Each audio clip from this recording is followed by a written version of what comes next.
AP Olympic association అధికారికంగా రెండుగా చీలిపోనుంది. ఆదివారం నాడు హైదరాబాద్లో జరగనున్న చివరి ఏజీఎంలో తీర్మానం ఆమోదించాక తెలంగాణ, ఆంధ్రప్రదేశ్ ఒలింపిక్ అసోసియేషన్లకు వేర్వేరుగా ఎన్నికలు జరగనున్నాయి. అయితే రెండు రాష్ట్రాల ఒలింపిక్ ముఖ్య పదవులకు అభ్యర్థులు పోటీ లేకుండా ఏకగ్రీవంగా ఎన్నికయ్యారు.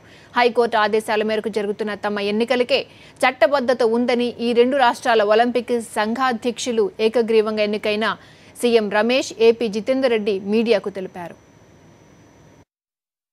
మా పార్లమెంటు నాతోటి సభ్యుడు జయదేవ్ గారికే కొంచెం ఏదో చెప్పడం జరిగింది.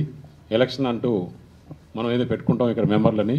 నేను గత వారం రోజులుగా జయదేవ్ కూడా నాతో పాటే చైనా పర్యటనలో ఉన్నాడు. నేను మాట్లాడాను ఆయనతో.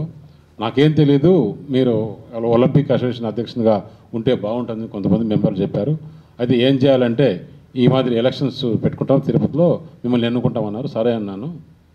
అది కాదు, ఒలింపిక్ అసోసియేషన్ అనేది ఒకటి చాలా సంవత్సరాల నుంచి హైదరాబాద్లో ఉంది, మన ఆంధ్రప్రదేశ్ ఒలింపిక్ అసోసియేషను. దాని తెలంగాణ ఎప్పుడైతే డివైడ్ అయిందో కొంతమంది మెంబర్లు కోర్టు ఆశ్రయించిన దానివల్ల దాన్ని రెండుగా విభజించి ఎలక్షన్స్ జరపని కోర్టు డైరెక్షన్ ఉంది.